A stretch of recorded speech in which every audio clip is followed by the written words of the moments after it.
Bismillahirrahmanirrahim. Elhamdülillahi Rabbil alemin. Allahümme salli ala Muhammedin ve ali Muhammed ve acil ferecehum ve ehlik adahum.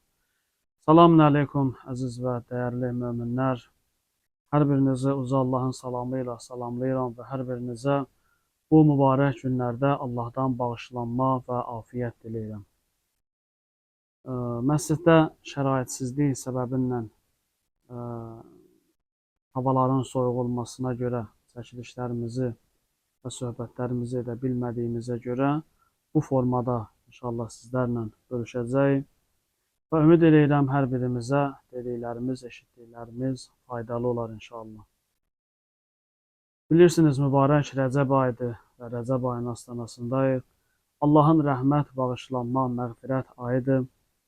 Və Rəcəb ayı Allahın xüsusi ehtiram göstərdiyi aylardan biridir. Və bu ayda mümkün qədər, bacardığımız qədər oruç tutmalıyıq. Mümkün qədər qəzası olanlar qəza niyyəti ilə oruç tutsun. Qəzası olmayanlar da müstəhəb niyyəti ilə oruç tuta bilərlər. Eyni zamanda bu ayın ən fəzilətli əməllərindən biri Estağfirullah və əsəluhu tövbə, Estağfirullah Rəbbi və ətubu iləyh zikrin çox deməkdir, Allahdan bağışlanma diləməkdir.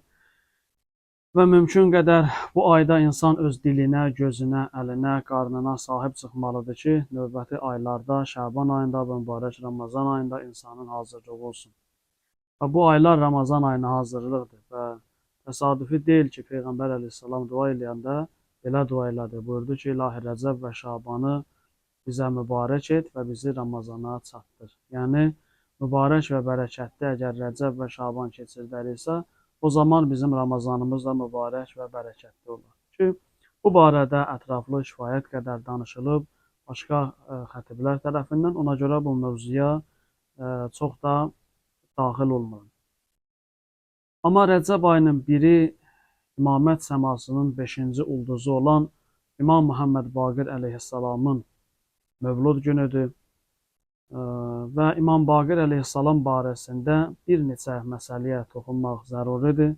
Çünki biz öz zəmanə imamımızı tanımalıyıq, daha doğrusu imamlarımızı tanımalıyıq və onların həyatlarından biz tanış olmalıyıq. Çox təəssüflər olsun ki, biz imamət tərəfdarları iddiamız çox böyük olsa da, amma imamətin tarixi barəsində, imamların gördüyü işlər barəsində məlumatlarımız çox azdır. Və bəzən bu səbəblə İmamət düşmənlərinin əməllərini icra elədiyimiz halda imamla dostluq iddiasındayıq.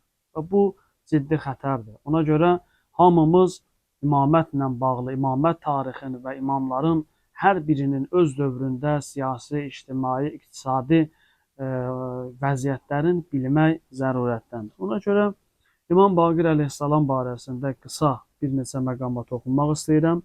İmam Baqir əleyhissalam hicrətin 57-ci ilində doğulub, miladi təqvimlə 677-ci il eləyir. Və imamın adı Muhamməddir, atasının adı Əlidir, yəni İmam Zeynul-Abidin, İmam Səccad əleyhissalam kimi tanıdığımız imamdır. Anası Fatimə binti Həsəndir, yəni İmam Həsən əleyhissalamın qızı Fatimə.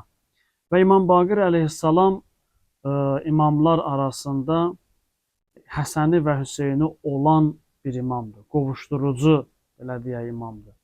Bilirsiniz, imamət İmam Əli, İmam Həsən, sonra İmam Hüseyn əleyhissalam vasitəsilə davam elədi. Amma burada İmam Zeynul-Abidin əleyhissalam öz əmisi İmam Həsən əleyhissalamın qızını alır, Fatimə adında qızın və bu izdivacdan İmam Muhammed Baqir əleyhissalam doğulur.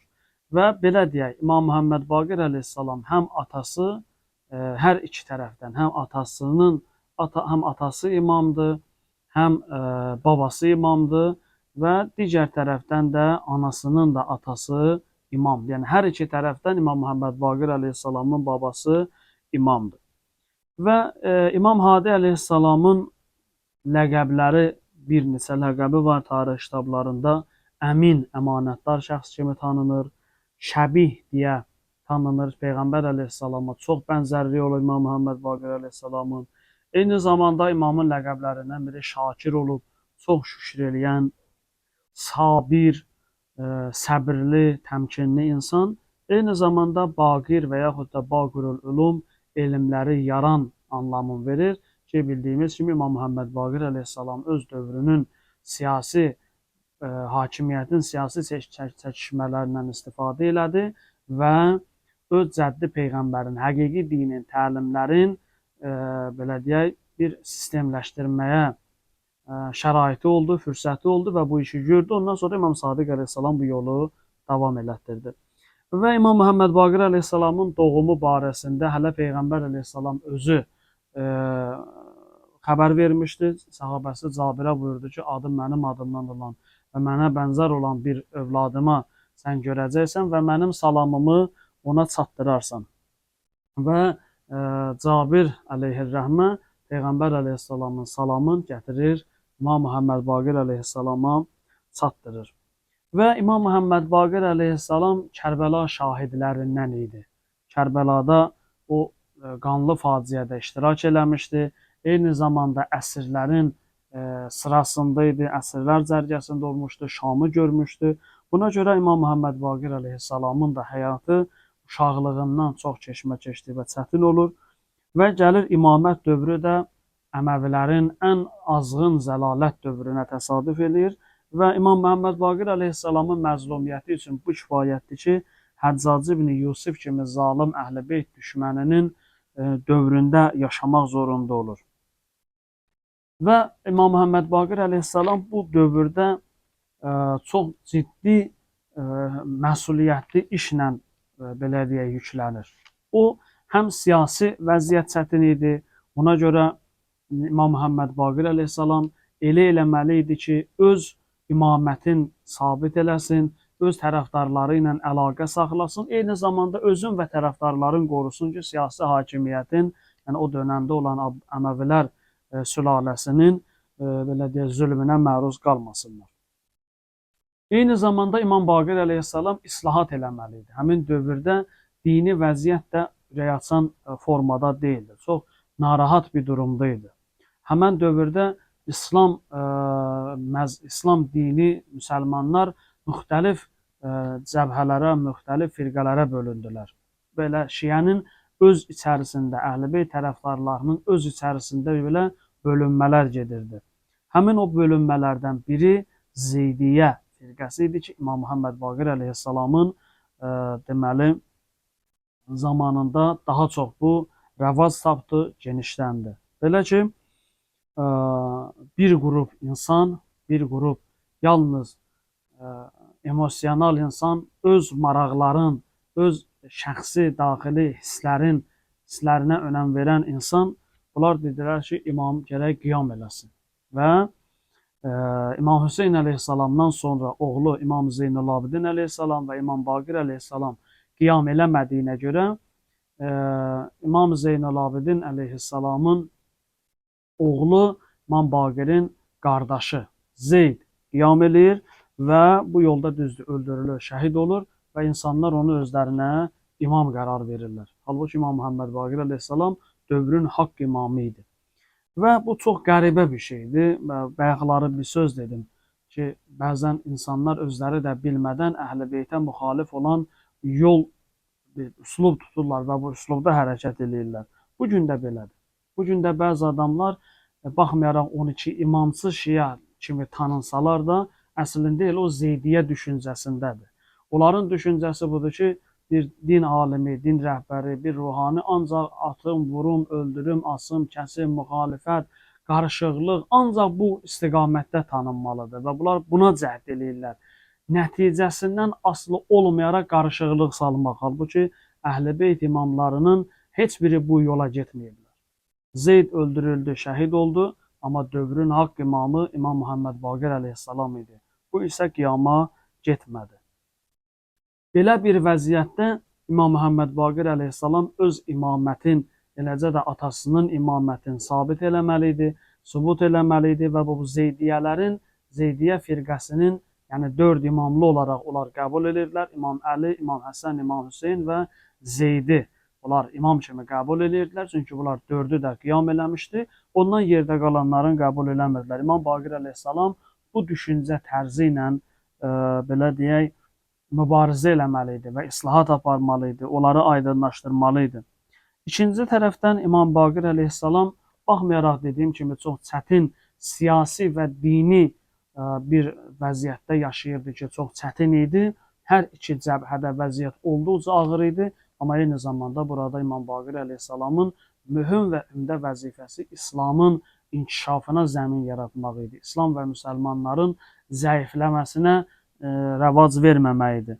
Buna görə İmam Baqir əleyhissalamın zamanında Əməvilər dönəmində pullar Şərqi Bizansda, paytaxtı Konstantinopolda olan Şərqi Bizansda bu pullar kəsilirdi və bir gün Hişam ibn Abdülməlik ibn Mərvan baxır ki, pulların üstündə qəribə yazılar var. Bunu oxutdurur ki, görür xristiyan əqidəsinə uyğun orada üçlük var, ata, oğul, müqəddəs ruh filan. Və Abdülməlik ibn Mərvan xəbər göndərir Qeysərə ki, bu bizim əqidəmizə uyğun deyil, ona görə bu yazıları silin. Və Qeysər böyük bir hədiyyə göndərir və Abdülməlik ibn Mərvana deyir ki, qoy qalsın, narahat olma, elə filan. Abdülməlik ibn Mərvan razılaşmır, bu növbəti dəfə böyük bir hədiyyə göndərir ki, qoy razı qalsın, pulların üstündə o yazılar. Nəhayət Qeysər növbəti bir gedişat eləyərək Məhəmməd Baqir əleyhissalama deyir ki, Abdülməlik ibn Mərvana deyir ki, əgər sən öz fikrindən dönməsən, yəni bizlə bu mübarizə eləsən, biz İslam məmləkətlərində yayılan pulların üstündə Peyğəmbərimizi təhqir eləyən və yaxud da dinimizi təhqir eləyən hər hansısa bir işarə və əlamətlər qoyacaq. Və Abdülməlik ibn Mərvan yığır ətrafında olan insanları ki, mən istəmirəm tarixdə elə bir xəlifələr sırasında olum ki, mənim dövrümdə Peyğəmbər təhqir olunsun.